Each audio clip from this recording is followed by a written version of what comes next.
ये जो वेनेजुला वाला इम्पैक्ट है वो मार्केट्स के ऊपर और बजट हमारी इकोनॉमी के ऊपर किस तरह से इम्पैक्ट ला सकता है, इस पर हमारा खास फोकस है। इसको हम शुरू करते हैं। तो वेनेजुला में आखिर हुआ क्या है, पहले आपको वो बताते हैं। ओवर द वीकेंड क्या हुआ था।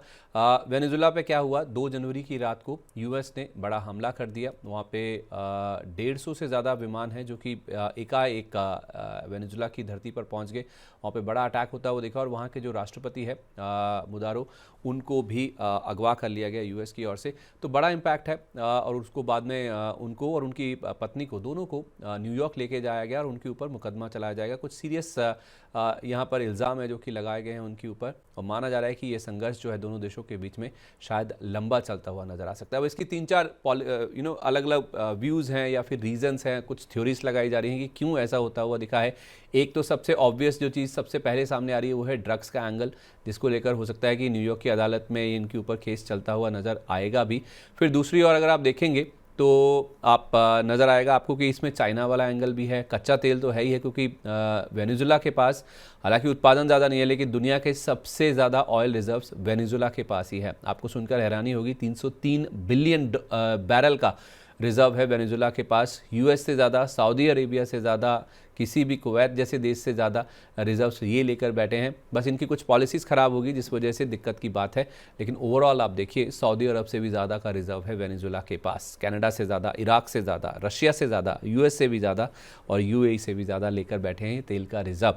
तो एक रीज़न ये है और उसके साथ साथ चाइना, साथ ही साथ रशिया और ईरान जैसे देशों की प्रेजेंस वेनेजुला में काफ़ी हद तक है। तो वो यूएस के लिए एक सिक्योरिटी रिस्क के रूप में देखा जा रहा था। शायद उनको खदेड़ने के लिए या उनकी जो प्रेजेंस है वहाँ पर उसको ख़त्म करने के लिए यूएस की ओर से ये मूव लिया गया है। अलग अलग थ्योरीज यहाँ पे चलती हुई नज़र आ रही हैं। तो मैम पहले बजट की बात करें उससे पहले ज़रा मार्केट्स के ऊपर आप क्या इम्पैक्ट देखती हैं इस खबर का। क्या अगर ये चलते बाजार में खबर आती तो ज़्यादा इम्पैक्ट होता? 2 दिन में पूरी तरह से बाजार ने पचा लिया इसको। देखिए, आजकल सभी लोग ना थोड़े से जो भी हेडिंग्स आती हैं उसको थोड़ा डीप डाइव कर रहे हैं। तो वेनेजुला के ऊपर जो ये अटैक हुआ है इसको सबने समझा कि इसकी जो सप्लाई है वो सप्लाई लिमिटेड होने की वजह से मार्केट में इतना बड़ा डिस्ट्रप्शन अभी नहीं आएगा, जिसकी वजह से इमीडिएट क्रूड की जो सप्लाई है उसके ऊपर कोई खास इम्पैक्ट नहीं होने वाला है। सो वो सबने समझ लिया, अगर मार्केट में आता तो शायद थोड़ा सा शायद ज्यादा पेन देखने को मिलता। तो वीकेंड्स में आया तो एक रिलीफ ही था ये। आपने उस चीज को बिल्कुल सही समझाया है, सही बोला है। नाउ इसका इम्पैक्ट एक चीज पर और पड़ेगा। देखिए, यूएस की जो एक पॉलिसी है वो सिंपल सी है और सबको समझ में आ रही है और इतनी क्लियर आ रही है कि अभी people are getting so offended with it. अभी किसी को भी आपकी जो वर्किंग स्ट्रैटेजी है, मैं यूएस प्रेसिडेंट के तौर पर बात के लिए ये बात बोलना चाह रही हूँ कि आपकी वर्किंग स्ट्रैटेजी जो है, आपका जो वर्किंग स्टाइल है, सबको बहुत ब्लंट लग रहा है, सबको बड़ा रूड लग रहा है, सबको बड़ा डोमिनेंट जैसा लग रहा है। तो आपका सिंपल से एक स्टेटमेंट, एक सिंपल थ्योरी पर आप काम कर रहे हैं कि वर्ल्ड में जो सबसे ज्यादा one of the most demanding जो कमोडिटी है विच इज क्रूड, क्रूड को डोमिनेट करो। क्रूड में अगर आपका डोमिनेंस आता है तो आप अपने अपनी क्या बोलते हैं उसको, कंडीशंस पर आप रूल कर सकते हैं। That is what something people are seeing, अगर आप उसको डीप डाइव करने की कोशिश करें तो। नाउ टू बी स्पेसिफिक कि हमारे ऊपर इसका कितना असर पड़ने वाला है। देखिए, सिंपल सी बात बार बार सामने आ रही है कि हमसे क्रूड खरीदो। यूएसए की तरफ से जो बात आती है वो हमसे क्रूड खरीदो, यही स्टेटमेंट है उनका। नाउ हम खरीदते हैं रशिया से या फिर दूसरे ओपेक पार्टनर से क्योंकि सस्ता मिलता है। तो ये जो एक्विजिशन या फिर ये जो अधिक्रमण बोलना चाहिए मेरी भाषा में इसको, या जिस भी तरह से, क्योंकि इतना साउंड वे में नहीं आया है जैसे कि आना चाहिए। आप किसी भी सोवरेन कंट्री के प्रेसिडेंट को, उनकी वाइफ को इस तरह से लेते हैं, उनको थोड़ा सा it's very uncomfortable situation. President to president, country to country अगर बात कर रहे हैं आप तो। सो यहाँ पर कंडीशन सिर्फ यही क्रिएट करने की कोशिश की जा रही है कि जो ऑयल, क्रूड ऑयल जो हम एक्सपेंस मार्केट में महंगा बेचने की कंडीशन है हमारी, हम उसको कैसे सस्ता कर सके। तो जो सबसे बड़ा रिजर्व है आपने उसको ही, उसके ऊपर ही हाथ डाला है। अब ये आज से नहीं हो रहा है, it is being like 10 years. धीरे धीरे तैयारियां चालू थी एंड फाइनली इट्स हियर। अब कि अब या तो क्रूड इंडिया के लिए उन्होंने फिर से बोला है कि या तो क्रूड आप हमसे खरीदो, नहीं तो मैं ट्रेड टैरिफ बढ़ाऊंगा। तो ये जो चीज है ना, सीधा से इस बात को इंडिकेट कर रहा है कि जो एनर्जी के ऊपर कमोडिटी को जो इस समय रूल कर सकता है, मार्केट उसी के दबदबे को मानने के लिए तैयार हो जाएगी। कंडीशन उसके लिए तैयार हो जाएंगे। तो वही चीज यहाँ पे सामने समझ में आ रही है कि जो क्रूड कमोडिटी है उसको, उसके ऊपर डोमिनेंस बहुत ज्यादा करने की कोशिश है ताकि अपनी कंडीशंस पर ट्रेड डील्स को फाइनल करवाया जा सके। And being India one of the biggest consumer market, focus सबका इधर ही है। ये तो मुझे समझ में आता ही है कि अपनी हमको कोई इंडिया को कोई ऐसा ओवरलुक नहीं कर सकता कि चलो जाने दो ना, इंडिया ही तो है, ऐसे ही है। नो, हम आज की डेट में एक बहुत ही बड़ी मार्केट है और कोई भी हमको खोना नहीं चाहता। तो कहीं ना कहीं लड़ाई हमारे ऊपर आकर के टिक जा रही है। ठीक है, ओके, परफेक्ट। तो एक तो रीज़न हो गया कच्चा तेल, उसका इम्पैक्ट किस तरह से हो सकता है हमारे मार्केट्स पे, हमारी इकोनॉमी के ऊपर, ये आपने समझा दिया। लेकिन इसके साथ साथ ना मैम एक रेयर अर्थ मेटल्स जिसको हमारे लिए लेकर ना, फायदा ही है, सॉरी, हमारे लिए फायदा ही होगा अगर अगर ये नया रिजर्व ओपन हो जाता है। आने तुरंत तो नहीं होगा, अपकमिंग ईयर्स में होगा, हो सकता है कुछ साल लगेंगे। हमारे लिए फायदे की बात होगी क्योंकि हमारी जो बहुत बड़ी एनर्जी की डिमांड है वो क्रूड पर डिपेंडेंट है। तो अगर हमको और सस्ता क्रूड मिलने लगेगा, सो नथिंग लाइक दैट। लेकिन उसके बदले में बहुत कुछ मांगेंगे हमसे, हम उनको दे पाएंगे कि नहीं दे पाएंगे, that's a different story which will come across ahead. वैसा दिख भी रहा है क्रूड में। इनफैक्ट क्रूड में एक्सपेक्टेड था कि हमला हुआ, जब भी कोई देश या ऐसे कोई जियोपॉलिटिकल टेंशन होती है ना, तो कच्चे तेल में उछाल आता है। लेकिन ऑन द फ्लिप साइड कच्चे तेल में हमने एक ड्रॉप ही आता हुआ देखा, क्योंकि जैसे मैंने आपको बताया कि दुनिया में सबसे बड़ा रिजर्व है वेनेजुएला के पास। वो कर नहीं पा रहे थे उसको, पंप नहीं कर पा रहे थे या फिर प्रोड्यूस नहीं कर पा रहे थे, जिस वजह से सप्लाई ओवरऑल आ नहीं रही थी मार्केट में।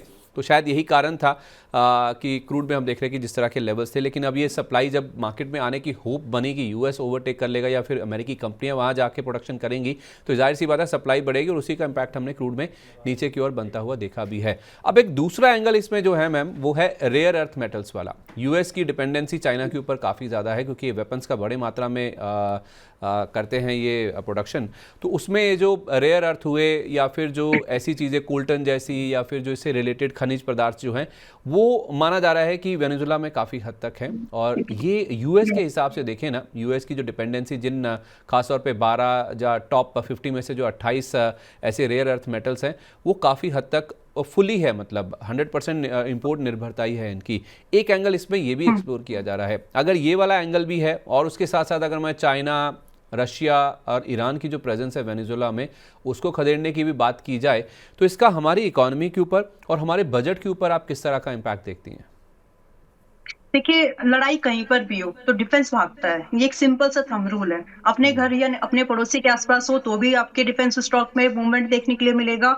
आपके दुश्मन जो आपकी कंट्रीज है उनके पास अगर कुछ डिफेंस का कुछ हो रहा है, कुछ एस्केलेशंस हो रहे हैं, तब भी आपको डिफेंस के स्टॉक से मूवमेंट दिखेगा। और अगर आपके जो फ्रेंड कंट्रीज है, नेबरिंग एंड फ्रेंड कंट्रीज है, अगर वहां पर भी कुछ हो रहा है तो भी आपको डिफेंस स्टॉक से मूवमेंट होते हुए दिखेगा। एंड रशिया के साथ में देखिए, वेनेजुएला जो है उसके गुड टर्म्स है। ईरान हुआ, रशिया हुआ, इनके साथ में वहां पर एक अच्छी खासी वहां पर एक पोजिशनिंग है। अब रशिया के साथ हमारे खराब अच्छे रिलेशनशिप्स है। अब उसको अगर वहां पर सीधा सीधा बात करते हैं, मैं टू द पॉइंट, वहां पर अगर कुछ भी फर्दर एस्केलेशन बढ़ते हैं, ओपनली बोला है चाइना ने भी, रशिया ने भी, इनके अगेंस्ट में एक कमेंट्री आई है that they didn't like it.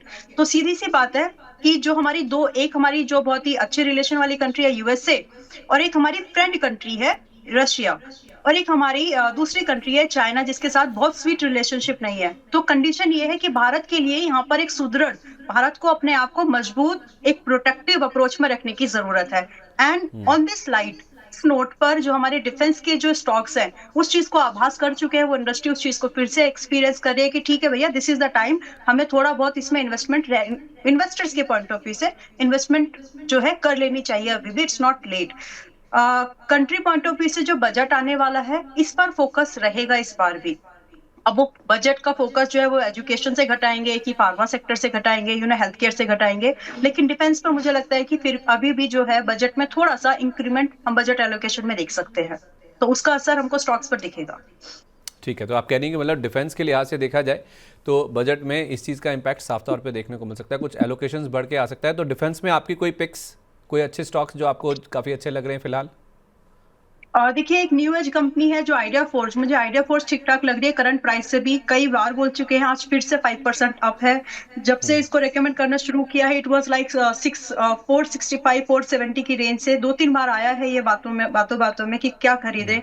तो क्योंकि पारस डिफेंस मैं पर्सनली होल्ड कर रही हूँ, तो एक ऐसा स्टॉक जहां पर वही तर्ज की थोड़ी सी मूवमेंट बन सकती है, दैट इज आइडिया फोर्ज। अभी 492 पर है, 5% इंट्राडे में अप है, but the potential which is still left वो शुरू होती है 550 से अप टू 700। तो एक अच्छा अपसाइड का मूवमेंट आइडिया फोर्स में हम देख सकते हैं। 3 महीने से लगभग आप 6 महीने का टाइमलाइन रखिए अपनी नजर में, उससे जल्दी हो जाए तो वेल एंड गुड, आपको अपने टारगेट जल्दी मिल रहे हैं तो अपने कैपिटल को फ्री कर लीजिएगा। तो ये एक मूवमेंट है जो आइडिया फोर्ज में बन सकता है, जिसमें कि अगर हम अभी करंट प्राइस पर इसको बाय करने का प्लान करें, सो 410 stop loss is more than enough. अच्छा, ठीक है, मतलब एक ही नाम है जहाँ पे आप फोकस कर रही हैं? बाकी स्टॉक्स थोड़े से रन अप हो गए हैं संदीप जी। मतलब स्टॉक्स तो हैं, जैसे कि अगर हम मरीन में गार्डन शिप को देखें तो जीआरएससी को देखें, थोड़ा सा चल गया है। बीडीएल का टारगेट 500 1520 का आज ही हिट हुआ है। तो फिलहाल के लिए हम जीआरएससी को भी देख सकते हैं, लेकिन इसमें एक्सपोजर थोड़ा सा लिमिट करिएगा, क्योंकि यहाँ पर पॉसिबल है, क्योंकि स्टॉक उतने लो रिस्क पर नहीं है जितना कि आइडिया फोर्ज। तो रही बात यहाँ पर टारगेट, तो जीआरएससी में अपकमिंग जो टारगेट यहाँ पर बनते हैं 2750 ऑनवर्ड्स अप टू 3000 के हैं, जिसमें ध्यान दिया जा सकता है, इसको भी एंट्री के तौर पर देखा जा सकता है। और स्टॉप लॉस जो हम यहाँ पर रखेंगे, एक स्टॉप लॉस मेंटेन 2320 का मेंटेन करना है। नाउ सेम टारगेट्स हम लोग फ्यूचर फरवरी सीरीज में भी चाहें तो चेज कर सकते हैं। सजेशन ये होगा कि हेज कर लीजिएगा ताकि वॉलेटिलिटी को मैनेज किया जा सके। ये ठीक दो है, स्टॉक्स तो हैं। ठीक है, एक आइडिया फोर्स टेक्नोलॉजीज है, इसमें आप 550 से 700 रुपये तक के टारगेट्स एक्सपेक्ट कर सकते हैं अगले 3 महीने में। जी और जीआरएससी अगर आप खरीदारी करते हैं तो यहाँ पे 2750 से 3000 तक के लेवल्स आ सकते हैं। तो यहाँ पर आपको 2320 रुपये का स्टॉप लॉस भी लगाना होगा। तो कुल मिला के देखा जाए तो बजट के हिसाब से इस वेनेजुएला का जो पूरा इम्पैक्ट है वो आपको बजट में एलोकेशन के रूप में बढ़ता हुआ दिख सकता है। और भी रीजंस है, केवल वेनेजुएला की वजह से नहीं, लेकिन हाँ, एक वन ऑफ द फैक्टर्स जो जियोपॉलिटिकल टेंशंस बढ़ रहे हैं इस साल की शुरुआत में ही, उसका इम्पैक्ट भी हो सकता है कि आपको बजट में आता हुआ दिखे। और इस तरह से आप अपनी पोजीशन बना सकते हैं। बजट स्टॉक्स, डिफेंस स्टॉक्स में आप आइडिया फोर्स टेक्नोलॉजीज और जीआरएससी को ज़रूर कंसिडर कर सकते हैं। यहाँ पे आप मूव और भी ज़्यादा कैरी फॉरवर्ड हो सकता है और इन लेवल्स के साथ आप चाहें तो कामकाज कर सकते हैं। चलिए, ये होगी बजट से रिलेटेड बात।